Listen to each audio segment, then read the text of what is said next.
Hijir Ismail adalah sebutan dari masyarakat kita untuk bangunan setengah lingkaran yang terletak di sebelah utara Ka'bah. Bangunan ini berupa dinding tembok setinggi dada orang dewasa.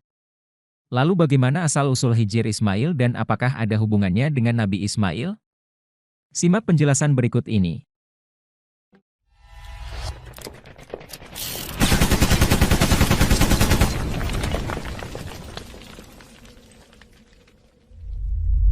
Asal-usul Hijir Ismail. Bismillah, wassalatu wassalamu ala rasulillah, wa ba'du. Masyarakat kita menyebut bangunan tembok setengah lingkaran setinggi pundak dengan nama Hijir Ismail. Meskipun sebenarnya ini sama sekali tidak ada hubungannya dengan Nabi Ismail alaihissalam. Karena bangunan ini ada setelah pemugaran yang dilakukan oleh masyarakat Quraisy sebelum Nabi SAW diutus menjadi Nabi.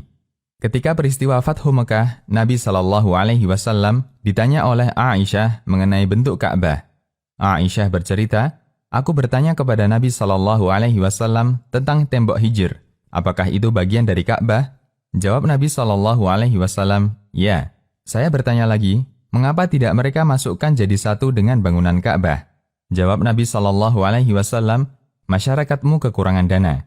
Kemudian Nabi SAW menyampaikan keinginannya.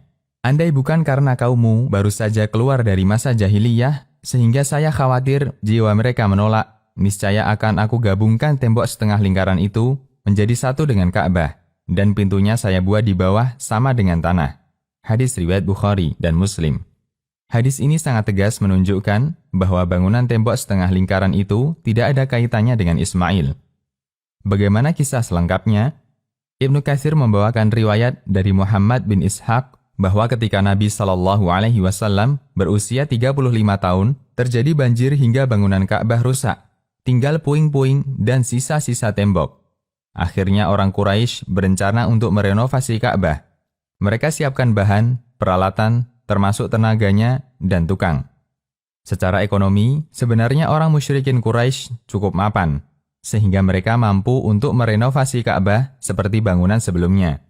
Namun untuk Ka'bah, mereka punya standar yang berbeda dengan umumnya bangunan lainnya. Sebelum renovasi Ka'bah dilakukan, ada tokoh Quraisy dari Bani Makhzum, yaitu Abu Wahab bin Abid bin Imran. Dia memberi peringatan kepada masyarakat Quraisy.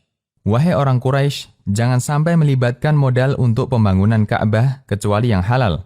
Jangan melibatkan upah pelacur, hasil transaksi riba, atau uang kedzaliman dari orang lain." Abu Wahab ini adalah paman Abdullah, ayahnya Nabi SAW, tepatnya paman dari ibu, dan dikenal sebagai orang terhormat di kalangan Quraisy. Sirah Ibnu Katsir. Karena mereka hanya membatasi dari harta yang halal, maka dana mereka terbatas, menyebabkan mereka tidak bisa membangun Ka'bah utuh seperti sebelumnya. Mereka bangun sesuai ketersediaan dana, dan bagian sisanya ditaruh di luar.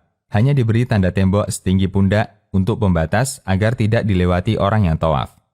Untuk itu, jika ada orang yang tawaf dan melintasi Hijir, maka tawafnya batal karena dia tidak mengelilingi Ka'bah dengan sempurna. Benarkah ada kuburan Ismail di Hijir? Ada sebagian orang yang berpendapat demikian. Namun pendapat ini tidak benar karena tidak ada riwayat yang otentik dari Nabi SAW yang menyebutkan hal itu. Sementara riwayat mauquf atau pernyataan sahabat statusnya sangat lemah, sehingga sama sekali tidak bisa dijadikan dalil. Tahdzir As-Sajid. Demikian, Allahu a'lam. Sobat, jika video ini bermanfaat, subscribe dan share kepada orang tua, saudara, dan orang yang Anda sayangi. Semoga mereka juga bisa mengambil manfaat dari video ini. Terima kasih.